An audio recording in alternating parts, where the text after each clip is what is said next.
জয় হিন্দ, বন্দে মাতরম। বন্ধুরা, আজকে West Bengal police recruitment বোর্ডের তরফ থেকে খুব স্পষ্টভাবে জানিয়ে দেওয়া হয়েছে যে অনগোয়িং রিক্রুটমেন্টের ক্ষেত্রে তারা ওবিসি রিজার্ভেশন 17% থেকে কমিয়ে 7% হিসাবেই এগোবে। ঠিক আছে, এবার এটার প্রভাব যদি পাবলিক সার্ভিস কমিশনের ক্ষেত্রেও নেওয়া হয়, এবং খুব স্বাভাবিক নেওয়া হবে, কারণ একই রাজ্যের ক্ষেত্রে তো আলাদা আলাদা হতে পারে না, কারণ ব্যাকওয়ার্ড ক্লাস ওয়েলফেয়ার ডিপার্টমেন্ট থেকে পরিষ্কার অ্যাডভাইস দেওয়া হয়েছে। সুতরাং সেটাও যদি হয়, তাহলে বিএসসি মিসলেনিয়াস বা পিএসসি ক্লার্কশিপের ক্ষেত্রে আনডিজার্ভ ক্যাটাগরিতে ভ্যাকেন্সির পরিমাণ প্রভূত পরিমাণে বাড়তে পারে। কিরকম বাড়তে পারে সেটা আমরা একটা হিসাব করে দেখছি। দেখুন, এই যে পিআরবির তরফ থেকে যে নোটিফিকেশনটা হয়েছে, সেটাতে ভ্যাকেন্সির টোটাল যে পরিমাণ ডাব্লিউবিপি 2024 কনস্টেবলে, সেটা আগেও ছিল 11,749, এখনো 11,749 আছে। কিন্তু 10% ওবিসি রিজার্ভেশন কমে যাওয়ায় আনডিজার্ভে ভ্যাকেন্সি কিরকম বাড়লো সেটা যদি আমরা তুলনামূলক আলোচনা করি, তাহলে দেখবো শুধুমাত্র আনডিজার্ভ যেটা, সেটা আগে ছিল 1560, এখন হচ্ছে 1200, তাহলে 360 ভ্যাকেন্সি বৃদ্ধি।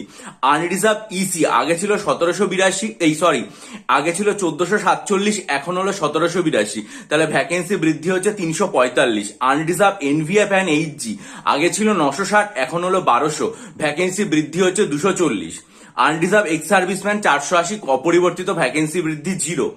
আনরিজার্ভ সিভিক এবং ভিলেজ পুলিশ যেটা আগে ছিল 960, এখন হচ্ছে 1200, ভ্যাকেন্সি বৃদ্ধি 240। আর আনরিজার্ভ এক্স স্পোর্টস কোটা যেটা, সেটা হচ্ছে আগে ছিল 240, এখনো 240, ফলে ভ্যাকেন্সি বৃদ্ধি 0।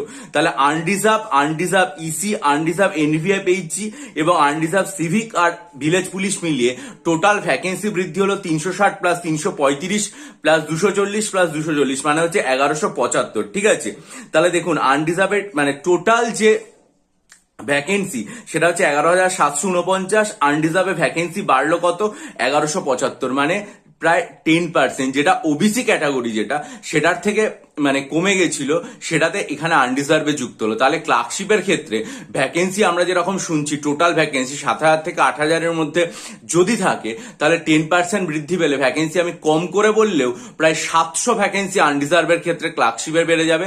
মিসলেনিয়াসের ভ্যাকেন্সিও যদি এরকম একই রকম 700 থেকে 800 থাকে, তাহলে আনরিজার্ভের ক্ষেত্রে মিসলেনিয়াসের ভ্যাকেন্সিও প্রায় আনরিজার্ভে 70+ বেড়ে যাবে।